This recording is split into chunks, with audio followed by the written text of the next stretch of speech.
Welcome to NOAA Live Alaska. My name is Lisa Hiruki-Raring. I'm going to be moderating today's webinar. This series is a collaborative effort by NOAA Fisheries Alaska Fisheries Science Center, where I work, NOAA's Alaska Regional Collaboration Network, and NOAA's National Weather Service. I'm also working with my co-coordinators, Story Oates and Mabel Baldwin-Schaefer, who will be helping me behind the scenes. So this webinar series is designed to help you get to know NOAA's work in Alaska, our partners and the communities that we work with, and how we connect with your community. NOAA, which stands for the National Oceanic and Atmospheric Administration, studies the ocean and the atmosphere and where the two meet, from weather to ocean to the animals that live around us. This school year, we're presenting monthly webinars that feature NOAA science and collaborations with partners across Alaska. We're aiming to present perspectives from the communities we work with, as well as research conducted by established scientists and students. Today, we're introducing you to Mike Vechter from the Alaska Fisheries Science Center's Fisheries Monitoring and Analysis Division. While we'll be talking about NOAA's role in research and stewardship, we also want to recognize that we're all coming to you from the traditional lands of Indigenous communities who have substantial Indigenous knowledge and much to share with us.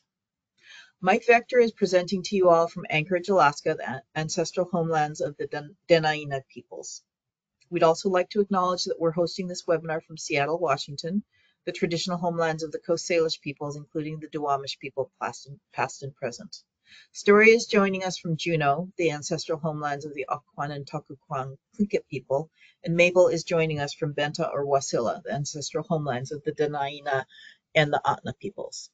These communities thrive thanks to the continued sharing of vision, wisdom, values, and leadership of these Indigenous communities and their stewardship of their lands and waters since time immemorial. A few guidelines before I hand you over to our speakers. You're all muted because we have a lot of people on the line and we want to make sure everyone can hear our speaker.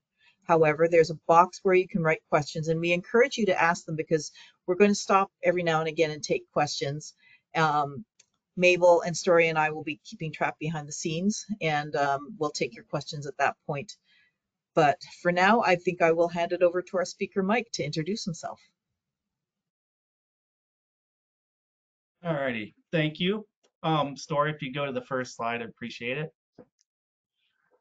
Good afternoon, everybody. I want to say hello. My name's Mike Vechter, and I work in Anchorage, Alaska, as she noted. And I am a fisheries biologist for NOAA Fisheries. I specifically work with the Observer Program, and I've been happy to be doing this for almost 25 years now in different ways and different capacities. A little bit about my presentation. I wanted to tell you that I called it one fish, two fish, red fish, blue fish, because essentially that's what we do. So me and the people that I work with, we count fish and we identify them so that we can make sure we have good stewardship of our resources. The complicated thing to say is we're managing Alaska's federal commercial fisheries with the Fisheries Monitoring and Analysis Division. Now, about me and my background, well, it's kind of strange, but I didn't grow up by the ocean. I grew up in Ohio, so down in the lower 48, and I grew up on a farm, and I loved to fish. And I mean, I loved it. So I was always fishing, and when I wasn't fishing, I was watching nature shows on television. And one of the nature shows that I watched was this guy called Jacques Cousteau. And one of my favorite episodes I ever saw was him up in Alaska and a bunch of whales feeding in the mountains and the oceans. And that was it for me. At that point, I just knew I wanted to be there one day. And when you know it, here I am. So when I went to school before I came to Alaska, so I went to school just like all of you did. And I tried, I studied, and I did my best. And I was lucky enough to go to college because I thought for what I was interested in, that's what I wanted to do. But when I went to college, a funny thing is I studied dirt. So I didn't study fish. I studied dirt because I thought I was going to help farmers farm the land that they worked on. But instead, I came to Alaska and helped fishers farm the oceans. And it's such a cool thing. And I came up here for a job that was called observing. And we went out on fishing boats and we observed what the fishing boats do, or we watched them. So there in my slide right there is one of the times I was on a boat and I was out there counting fish, doing the one fish, two fish, red fish, blue fish. And I'd worked on 35 different boats up here in Alaska for 10 years. And I got to say, I loved it. But the one thing about working on boats is it's very, very hard. So in that middle picture, you can see some days were not all that fun. And I decided, I wanted to work on land. What do I want to do? So at that point, I knew I wanted to work for NOAA Fisheries and I wanted to help people do what I did on the boats. And I wanted to make it as best as I possibly could. So luckily, that's what I did. And I moved forward and I got a job here in Anchorage. And I work with both observers and fishermen and communities and politicians and all sorts of folks. I work with people and I work with cameras. And I do my very best to enjoy it as much as I can. And I'm lucky to be here. So thank you guys for letting me present today. So if you'd move ahead, Story, go ahead and next slide. Awesome. Now, when we're talking, up too far. Perfect. So one thing I want to talk about today is what do NOAA Fisheries do in my capacity and for my job? Well, all of NOAA Fisheries follows the law, and that's what guides us and tells us how to do our jobs. And at the top there, I put a link that's this thing called the 10 National Standards. And I love the 10 National Standards because they're such a cool way to express how we do our jobs. But today, I want to only talk about a couple of them because, we only have so much time. So the ones I want to talk about are in those photos. And the first one on the top left there is a picture of a big net and it catches a lot of fish. Well, the most important what standard we have is we're trying to prevent overfishing. What that means is we're trying to make sure that there's always fish for the future, that people can always go out and enjoy what they want to enjoy and see the fish and catch the fish if that's what's going to happen, or enjoy them in other ways. So that's the number one priority is prevent overfishing. Now, when we try and do that, there's another photo of somebody in some rain gear there. That's the orange person. That's an observer. And we use the best scientific data available. So that's the stuff when we go out and we count fish and we weigh fish and try and see what they are. Boats aren't perfect and people aren't perfect, but we try and make sure we get the best possible data that we can get. So that's the best available scientific data.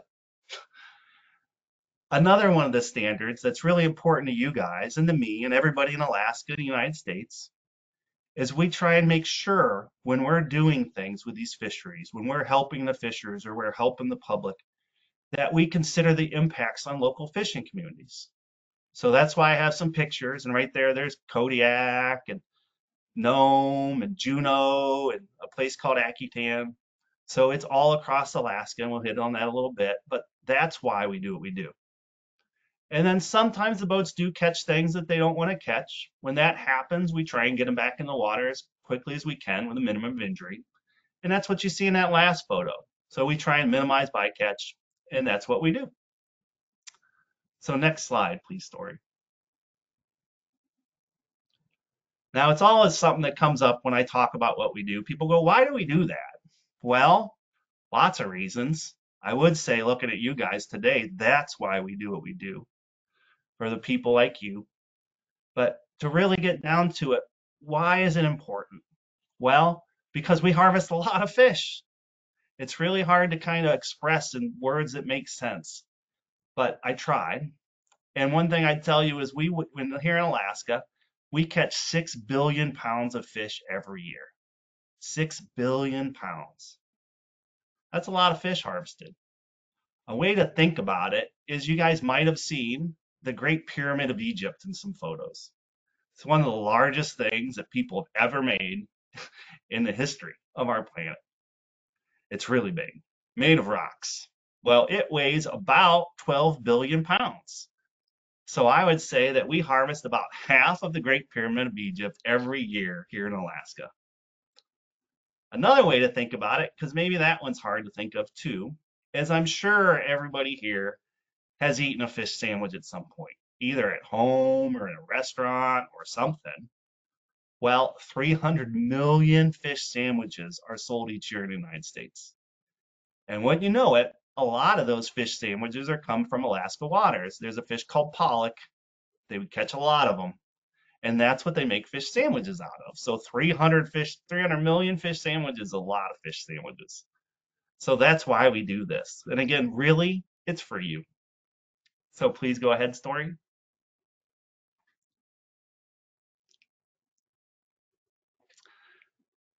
Now, it's one of those things that while we have NOAA fisheries across the United States, today we're talking about our Alaska fisheries.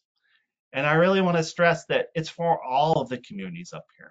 So it stretches across the state. It goes from south from Sitka, north to Nome, west, way out in the Aleutian Chain to Adak, and then back to Kodiak. But I also don't want to forget to stress that, hey, it also is important to Fairbanks and to Fort Yukon and the different places in the interior because fish go up there and go into the rivers. So fish are out at sea in the big ocean, and they do come back and they go in the rivers. And that takes me to the next thing that sometimes people wonder, like who manages what? Like who watches what? Well, here in Alaska, there's two different people or two different organizations that help manage the fisheries. And that would be federal fisheries like me and the state water fisheries, that'd be Alaska. And the difference is kind of where are we at?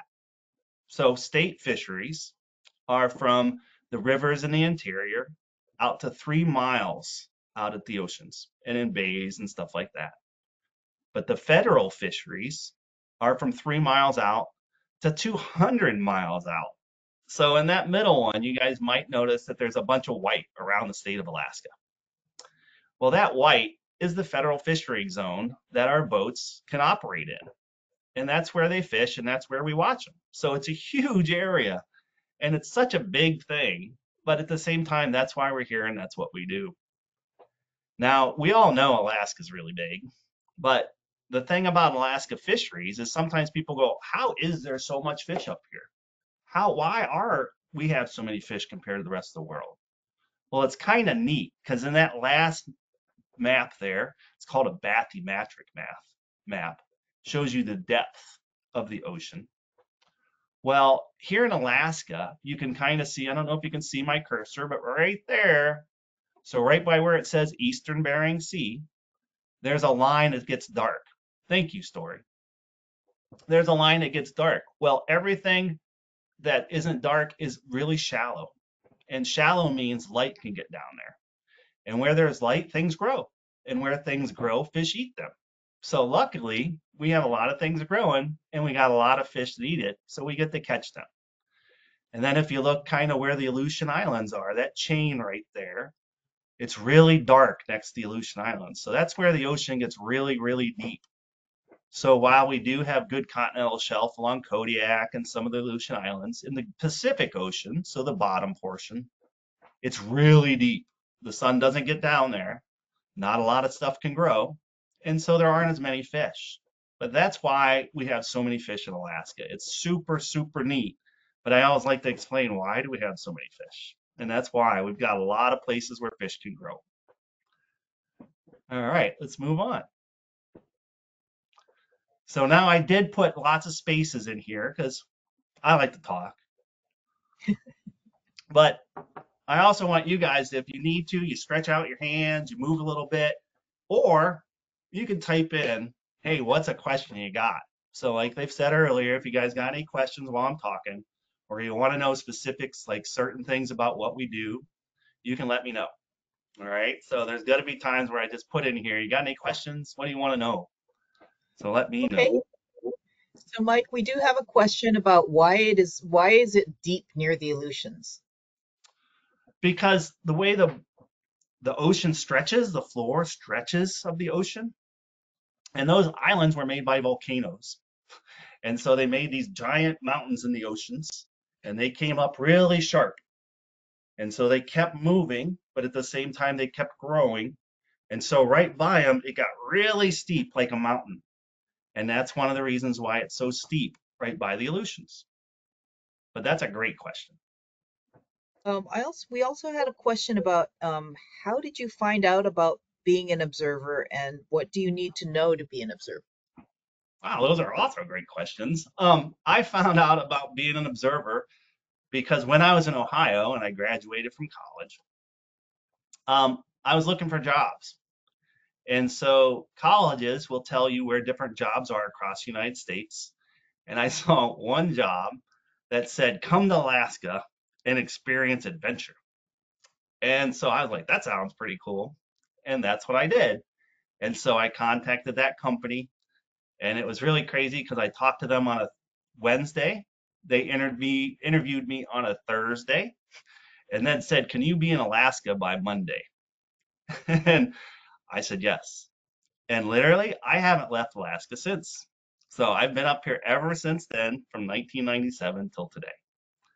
And the other Wow. question was, how do you be, what does it take to be an observer? Well, to be an observer, we do a lot of science, so you do have to have a college degree, but it just needs to be the first kind of degree, which is called a Bachelor of Science. So you do go to college for 4 years, and you take science classes and statistics classes and math classes, and make sure that you have a background so that when you get on the boats and you're all by yourself, that you're gonna do the work correctly and know what kind of fish you're looking at. And we get trained to do that. So we have to go to Seattle and take a 3 week long course where they tell us all the ways that we're going to count fish. And then they're going to tell you how to identify those fish. Because, like I said, I was from Ohio. I didn't know a pollock from a flathead sole from a shark. I knew dirt. So they taught me how to do that. And they taught me really good so that when I got on the boats, I knew all that kind of stuff.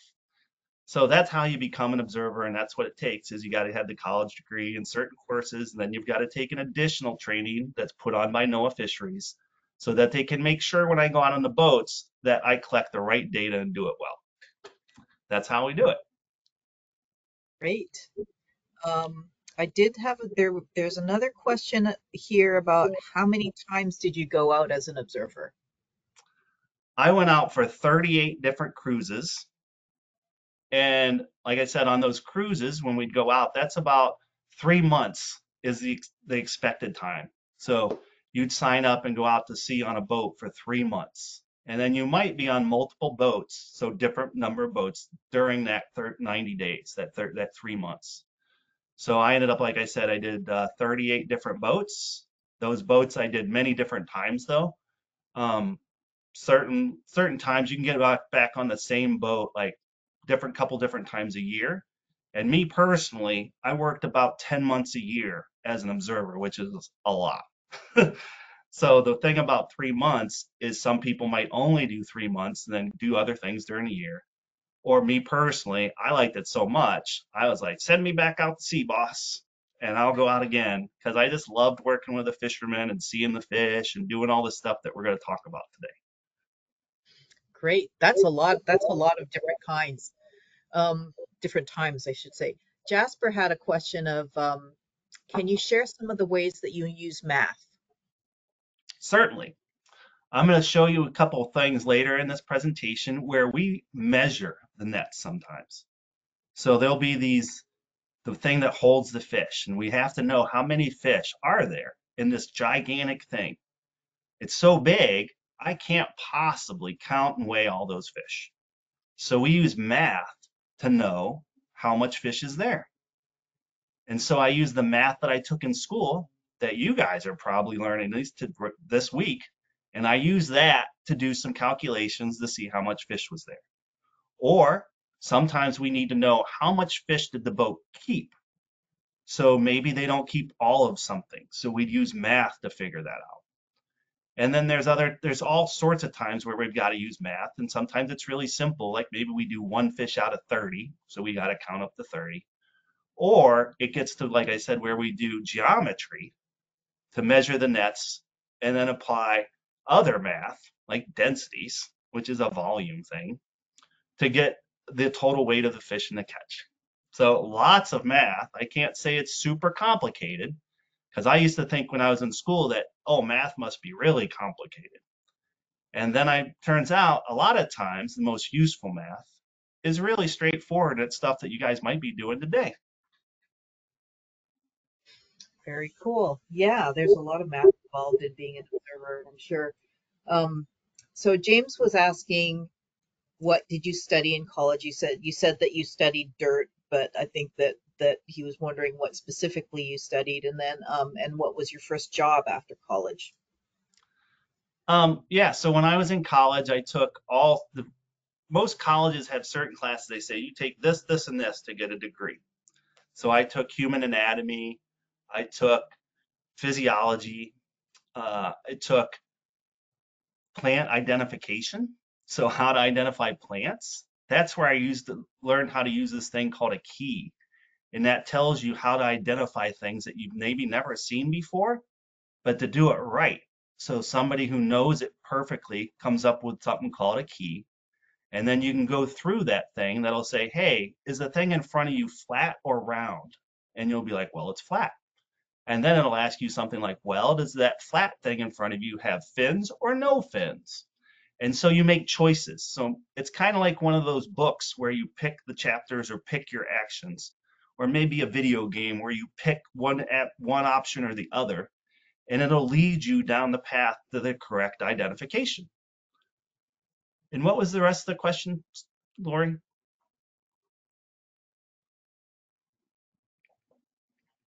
Did I answer it? I can't remember if I What was answered your the whole. first job?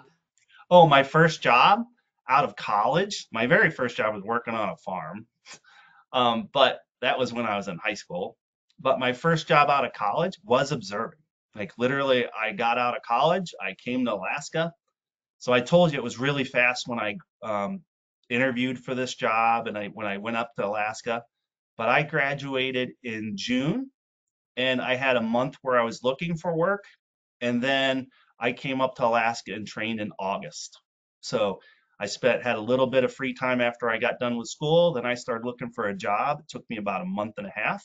And then I got this job and came to Alaska. And literally, this is what I've done for my whole adult life. Wow, so cool. Well, I know that you have a lot more to share with us, Mike, so maybe we should on to the next section. Thank you. So there was some great questions there, and this kind of hits on a couple of them. So, what do observers do? Well, observers, I like to say, we're scientists at land and sea. So we work both at land on these plants that get fish from the boats, and we go out on boats and look at the stuff and see what they do. So we do lots of different things, but for today, I kind of kept it short. So one of the things that we do is on the top there, and we record fishing effort and total catch information. What that really means is where do they fish? How much do they catch? Because that's how you know if it's sustainable or not, or to prevent overfishing. So there's a tiny photo of the observers on a boat measuring that cod end. So I told you we measured things to see how much was there. That big sausage looking thing is a net. And the word I used was cod end because that's where the cod end up. And we measure those sometimes to see how much is there. Well, some boats actually have scales now. So we don't measure those nets because we have a scale that's going to weigh it all. And we work with the fishermen to get that information. Other times, once we get past that job, we have other things we do. And the next one is we sample catch for species composition. Now, that's a fancy way to say one fish, two fish, red fish, blue fish. We see what they catch. We take pieces of it, chunks of it, maybe big chunks, maybe little chunks. It kind of depends on what tools are available to us. But what we'll do is we'll take the piece of the catch and we'll count and weigh everything in that chunk so that we know what's in there. And then what we might do is once we get done with that, and sometimes that can take, 4 or 5 hours to do that, depending on how much we're doing. But it's always going to take at least an hour. So we'll do that, and then we'll move on to other things. And those other things are we collect additional biological data from certain designated species. What that really means is we'll see if they're boys or girls or how big they are. We'll weigh some of them. And some of them, we take the ear bones from the fish. We call them otoliths. But what those are is they're tiny little white things. So I don't know how well you can see it here in my photo, my hands. But those are little white bones that come from the head of the fish. And what we Mike, do with those little white raise bones, your hand a little bit. Yeah, there we can see it. yeah. And what we do with those little white bones is we'll take them out of the fish, we put them in a little vial out at sea, and we put them back, store them there. And then when we get back to Seattle, we turn them all in to the observer program, and they take them to other scientists who can actually tell how old that fish is. So we'll be out there. We count them all. Out of some of them, we see if they're boys and girls. Out of some of those, we take the ear bones, and we can literally tell how old that fish was. Sometimes we can tell you if that fish has had babies or not. So I told you earlier, we try and make sure we don't have overfishing. That's how we do it. So it's super, super neat. Though sometimes the ear bones I showed you were really big. They came from a fish called a pollock. But other ear bones are really tiny and they can be hard to find. Now, the last thing that I'll tell you that we do, as far as a big job, is we record interactions with marine mammals and other endangered species. So that's really important too, is the boats we do run around where there's stuff and there's whales and there's seals and there's birds. If anything ever happens, we got to count them, see what they're doing, write it all up so other scientists can know what to do about it. And we turn it all in again when we go down to Seattle and talk to our bosses. And so in a big way, I'd go, this is what observers do when I say they're scientists at land and sea. All right, can we move on? Now, here's a fun part, maybe. I think it's pretty fun. But one of the most important things we do when we put people on fishing boats is we try and say safety is the highest priority because boats can be very, very dangerous.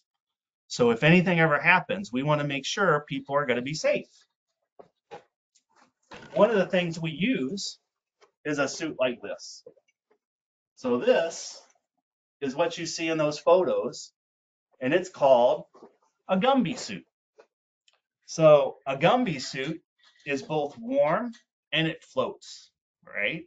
So I got two photos there besides the picture of Gumby, just so you know why we call it a Gumby suit. You're going to see in a second how much I look like that little green guy.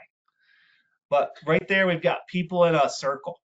And what they're doing is they hooked their arms together and they started kicking.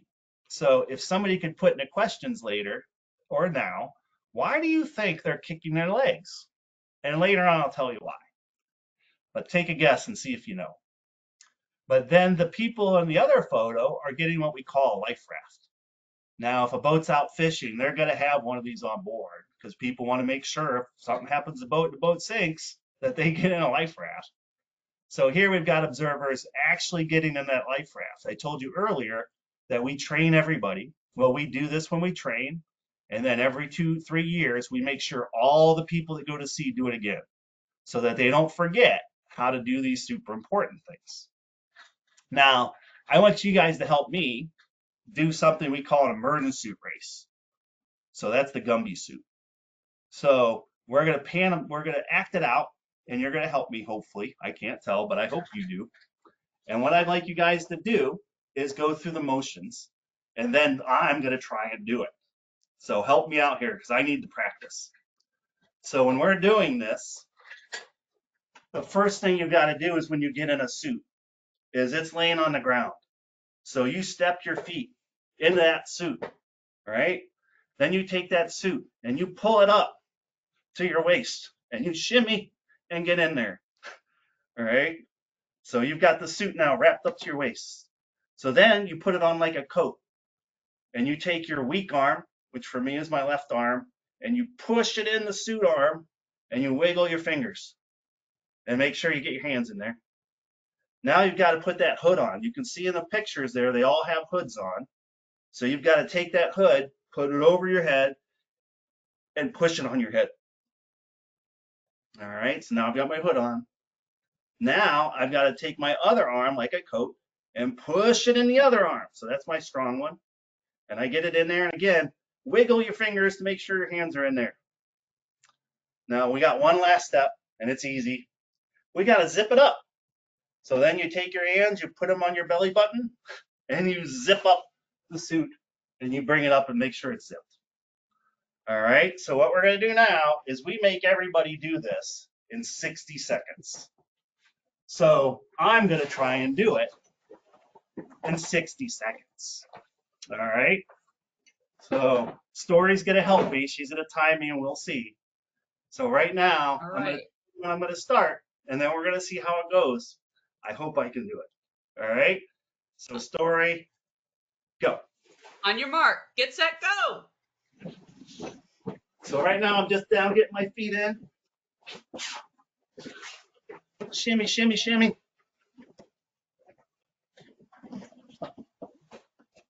Get that arm in. Wiggle those fingers. Get that hood on. Get that other arm in there. And then reach down and zip it all up. Uh-oh. There we go.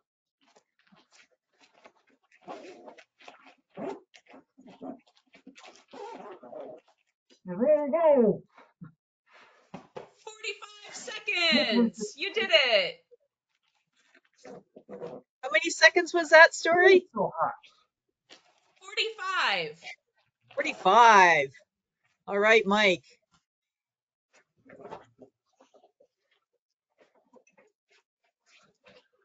Woo-wee. All right. So that is our suit race.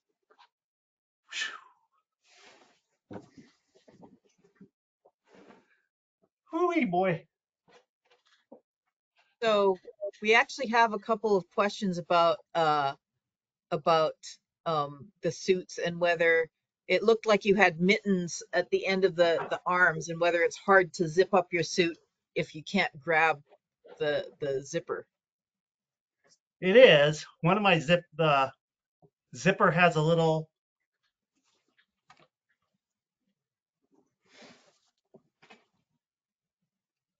knob on it. So we make sure that you have something to grab onto. So mine actually went inside a little bit and I had to make sure I grabbed it. So it is a little hard. There are mittens, but they got little plastic things on them and that helps you grip things. So that's how we do it. Great. We did have a question about why is the Gumby suit red instead of green? That's a great question. And the thing is, if you look in that picture, particularly the one that's in a lake, they're easy to see. So earlier I asked you guys, why might those people be kicking? Right? Well, when you're out in the ocean, it's really hard to be seen. And if they were green, well, you know what else is green? Sometimes the water is green, at least greenish. Water's blue, but it can be dirty or it can look like that lake. And then red is by far the brightest color that we can come up with. So that's why we use red. Very cool. And then there was another question about instruments on the suit. Were there other instruments that are attached to the suit? There are. That's a great question again. So somebody might have seen it fall out, but there are little lights, right? So we call them strobe lights. So if it was nighttime, you could put this light on and then it would flash and people could see you there coming to get you. There's also a whistle. That's in case somebody you want them to hear you. So you can blow a whistle so they know where to get you. And then we also have a satellite, like a phone, that we attach the suits to. So there are instruments that go along with the Gumby suit. Great. And we have one more question before we move on, and that is, have you ever had to get into a survival suit yourself on a ship? I unfortunately have had to get into a survival suit on a ship. We were in a big storm and my boat flipped over and it didn't sink, but we had to get in our suit and wait for people to come help us. So we were all fine, but it was very scary. But I was trained and I had that suit with me. So it ended up being just fine. I'd imagine that that's probably one of the reasons why you want to make sure everybody can get into their suit in 60 seconds, huh? Exactly. It's really important because we tell everybody every minute counts when things go bad. Right. Okay, well, let's move on to the next section. All right, thank you guys. So this was another pause because I don't know if you noticed, but whew, I was a little out of breath getting that suit on. So I wanted to make sure I had a little time. But luckily we had those questions and I feel great. So let's talk about how do boats catch fish? Because up here in Alaska, there's a couple different ways. So the one boat there, they catch them in a big net. So that's a net that they tow behind the boat. Maybe people here have dip netted, or maybe you've used other nets to catch fish like in an aquarium. Well, these are big boats, so they use big nets. And those boats can catch fish pretty fast. But usually the fish are schooled up and they're easy to catch. That's why they use it. Those are called trawlers, and that's what we call them. The other type of way we catch fish is what's called long line fishing. And that's in the middle where they put a line out, they put a bunch of hooks on line with bait on it. They push it out in the water and let it sit there for a while. And then other people, then they come back later and pick it all up and catch the fish. And the last way boats generally catch fish up here is what's called traps, fish traps. In this case, they're called pots. So some of you might seen that in like Deadliest Catch or something, or maybe you know somebody who actually uses it.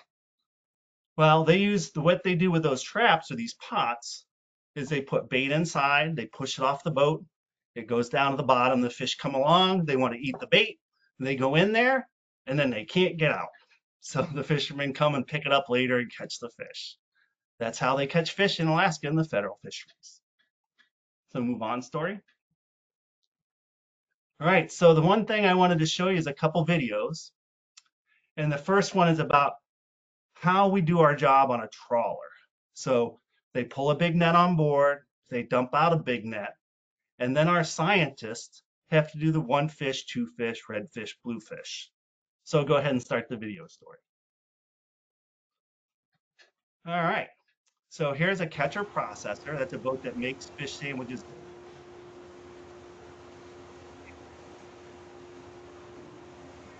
Pounds of fish. So we tell the boat to open up a door. They open up a door, and then we go about right now. I go, that's about enough. That's looking good. I think pretty much I almost have enough. Yep, I think we're about there. Close the door. Then they start running the fish. See that blue thing? That's a scale. So this boat, they weigh the fish. And then what happens is I told you we're going to count and weigh and identify it all. So it goes down a belt, goes the observer. That's the person in the bright yellow coat, the green. And she's actually going to collect all of it. And so she'll collect it all and then count it all and weigh it all. And again, she's going to do about 200 pounds here is what that looked like.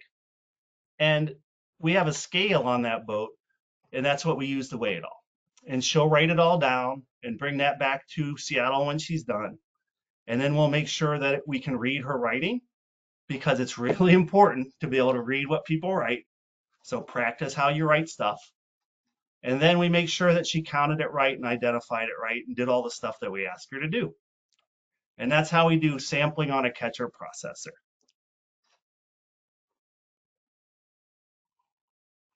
Awesome. Now on these trawlers, they do sometimes catch salmon. And we all know salmon is the life of Alaska communities. So we make sure we count them all. So here on a boat, they'd catch the fish, they'd bring it to shore, and there we have an observer with the person that works there pulling off all the salmon. So in the Bering Sea, we pull them all off.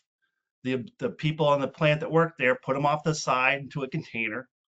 And then at the very end, when all the fish is done, we count all the salmon. So that's what the observer's doing is the next picture is the observer sitting there counting them all, seeing what kind of salmon they are, and then seeing if they're boys or girls. Now, some of them we take genetics from. So when I say genetics, we take a fin, we clip it, we send it to other scientists, and they will tell us where that fish was born. So they can tell us, was it a Yukon king salmon? Or was it a Kenai king salmon? Or maybe it was a Russian king salmon. So that's what we do when it comes to salmon. So we can move on. All right. So Mike, I think we have about 20 minutes left, and I know you have a couple more videos, so I was thinking Sure. maybe we should move on to the next video. That's great. Let's move on. So I talked about long line. I'll show you a little clip in a second. But again, that's where we put the line on the bottom. We pull it up and we count fish in this one. So the other one, we collect them all in a big chunk and we go through it. Here, we count them one at a time. So I want you guys to see if you could be an observer. So let's see if we can count some fish. All right, so we've got about a minute of video. Let's count some fish. So let's see the video. All right, so it's gonna start. So we're standing right where we would stand. And they count that one, but they don't want that one, they let them go. Here's one they want.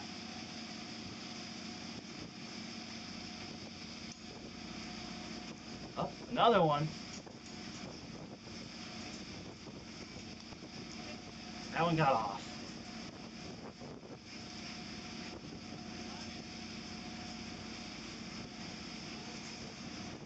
I think I see some coming. Yes, I do.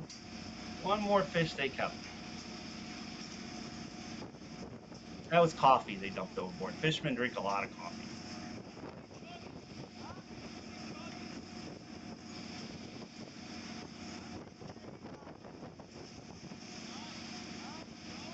All right, Story, that would be enough on that video. Perfect. All right, now I'd like you guys to type in, if you could, how many fish did you see? All right, and we'll see what you guys come up with at the end of the presentation. But I'll be interested to see how you do. Because earlier somebody asked me, how do we make sure people do it right? Well, we ask them a lot of questions because we weren't there. And they write it down on a piece of paper that they bring back, and we look at it when we're talking to them, and that's how we tell if they did it right or not. So We let's got a move on. question also, Oh, Mike, okay. of do you count both the fish that you keep and the fish that you let go? Yes, we definitely do, because that's really important. Because we're not just interested in the fish they keep, we want to count all the fish that everybody catches. So yeah, we do keep track of which ones were caught, which ones weren't caught, and even the ones that they're trying to keep, sometimes they fall off, and we count those too. And that's where we use the math that I mentioned earlier. We have had a couple people put into the chat how many fish they counted, and some folks are saying 5, some are saying 7, some are saying 3 that they kept and 2 that were let go. So There yeah, was 6 total fish. So there was 2 flatfish that they did not keep, and there was 4 Pacific cod that they did keep. So 6 total. But you guys were very close. That's a good job.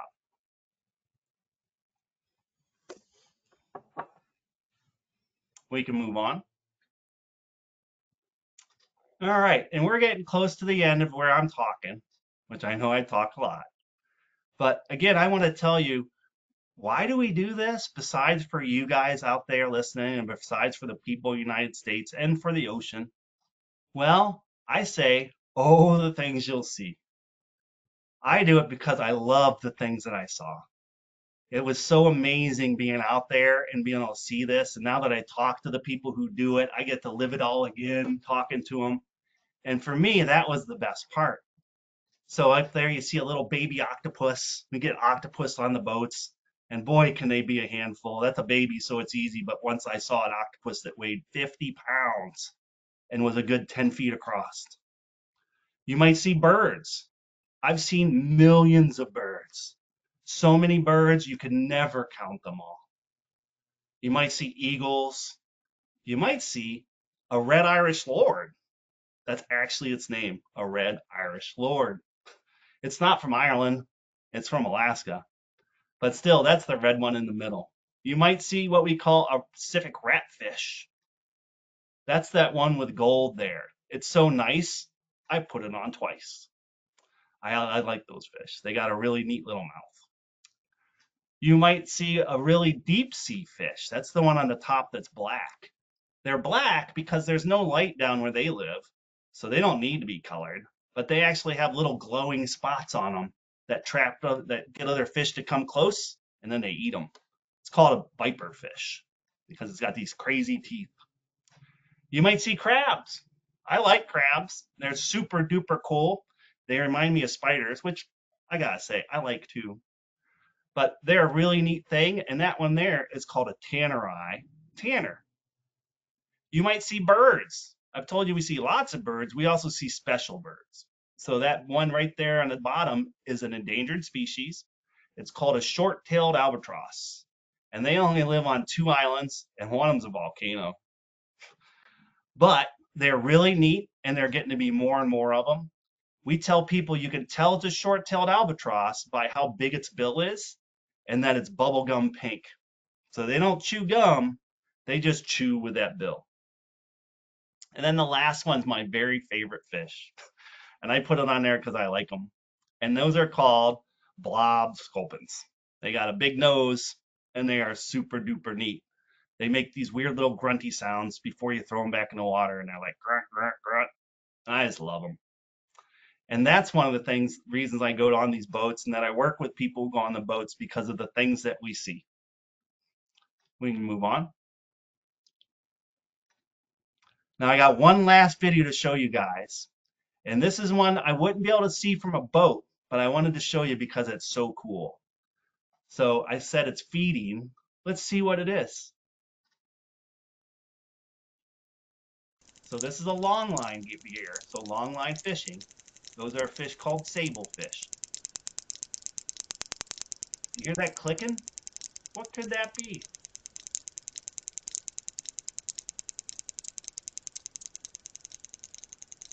Sounds like it's getting faster.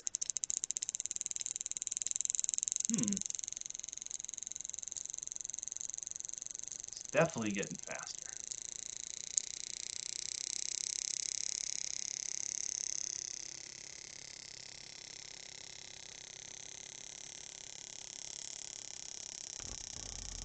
Oh my goodness, what could that be? Does anybody know what we're seeing right now? That is a sperm whale. A whale that's the size of a bus. And it's coming up there and plucking off fish. It is so neat, right? That clicking you heard was them using echolocation, which is using sound like radar, to see where that fish is. Because the thing about sperm whales, the eyes are on top of their head, and that mouth was on the bottom of their head. But they still knew where that fish was. It's so neat. I loved it. So go to the next slide.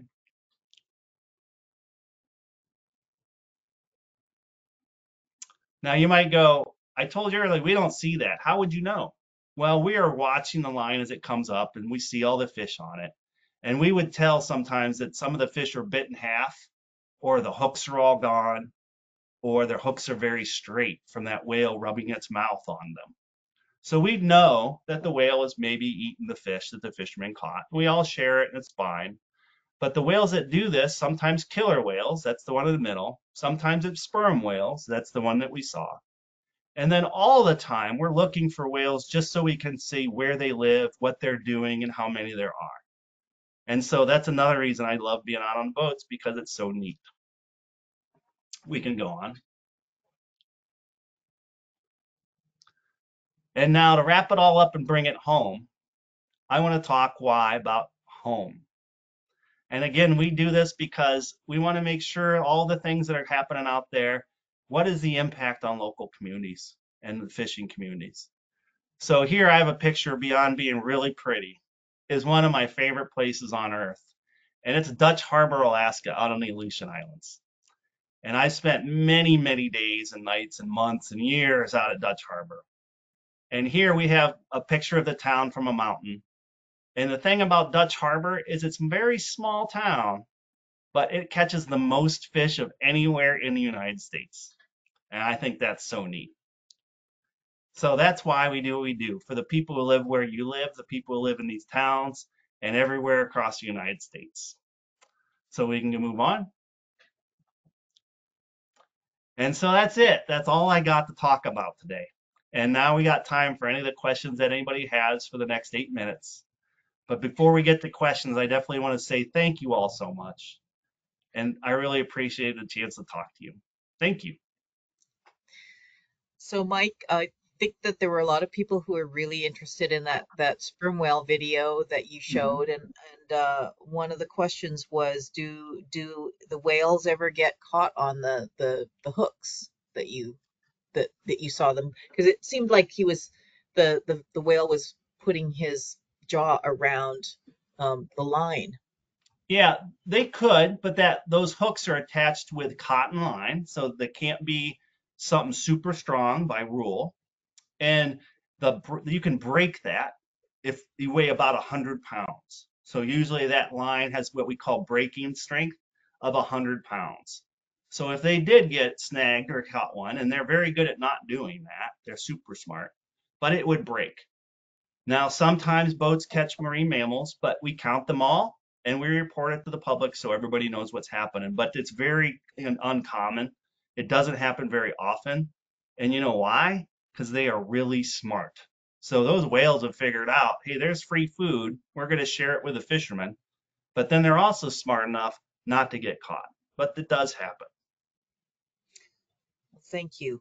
Um, One of the other questions is, what was the coolest thing that you've seen when you've been an observer? The coolest thing that I've seen as an observer is sometimes there's this thing, um, we call it like a whale storm or whale boil. So once I was on a boat, we were about 10 miles from shore, and there was apparently a lot of food somewhere. And I was sitting there watching the sun and kind of enjoying, and all of a sudden there was porpoises everywhere. So dolphins, and there was whales, and they were all going really fast. And the thing I would say is, I told you we were 10 miles offshore. And I could see the islands and stuff. But from as far as I could see, like once it just came out of nowhere and then it lasted for about half an hour. But all I could see was porpoises and whales, and I could not count them all. Like they were from the boat to as far as I could see. And they were all running somewhere to go eat fish. And that was oh my goodness, that was the coolest thing I ever saw. Wow, that sounds really neat.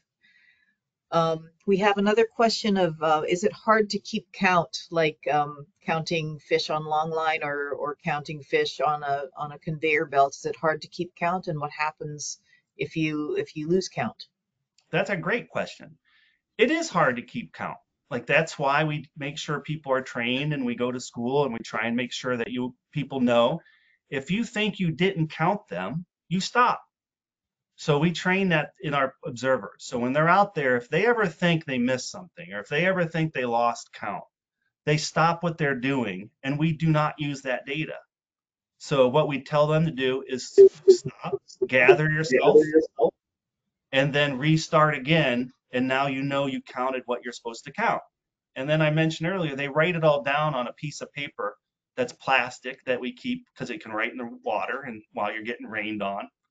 And they bring all those back to when they come to Seattle and we watch and look at all their marks to make sure that we can read them, that they make sure that they were done in that moment when they were counting. And that's how we know that data is good and true.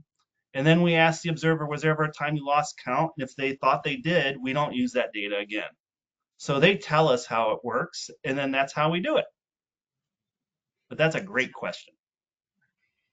And then one last question. Well, actually, I do have one more question after this one, but we did get the question of how long was the line when you had the video of the long line Yep. coming in? How long was that line, and how many hooks are there usually on a line like that? Yeah. So what we saw there was about what we would call a skate of gear or a unit of gear. And in that case, it was only about 70, it was 70 to 100 hooks. I didn't count them exactly. Normally, if I was on a boat, I would. Um, and those particular boats, because it can be just that few hooks, there's smaller boats and bigger boats. A smaller boat might put, 150 to 300 hooks out at one time.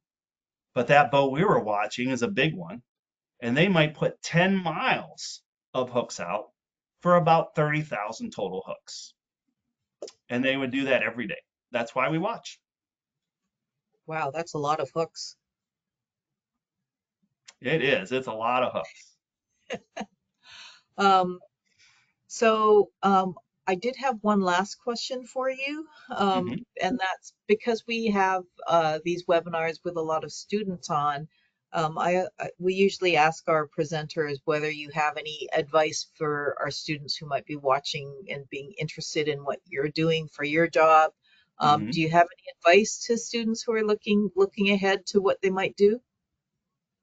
I do. I would tell people that if you love something, if you're interested in something, then follow your dream. Do what you want to do and work hard at it, right? Because when I was in school, I worked really hard to make sure that I could go get this job, and I tried as best I could. I can't say I did perfect, but I tried my hardest. And then when I got on the boats, it wasn't easy working on the fishing boats. I used to get seasick all the time. And I don't know if you guys have gotten seasick, but doing that while you're trying to do your job was very hard. And I had to just keep at it. I had to be persistent. So that means don't stop. So follow your dreams, know what you want to do and what you love, and then work hard at it and don't stop. That's what I would advise people if you want to do what I did and go on the boats and be an observer. Great. Thank you so much, Mike. And actually, while I was talking, there was one more question that came in, and Hmm. it was, do observers ever travel outside of Alaska to other states or to other countries?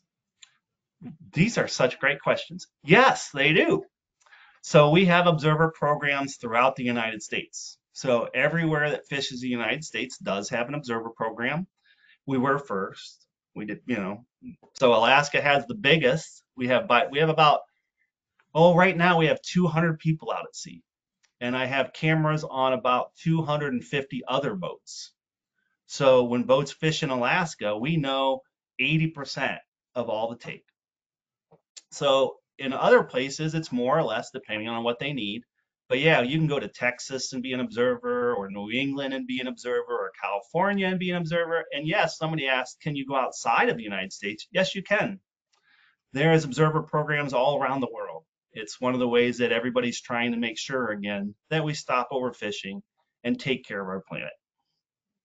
And are there collaborative, like cooperative studies that go on between our observer programs and other countries?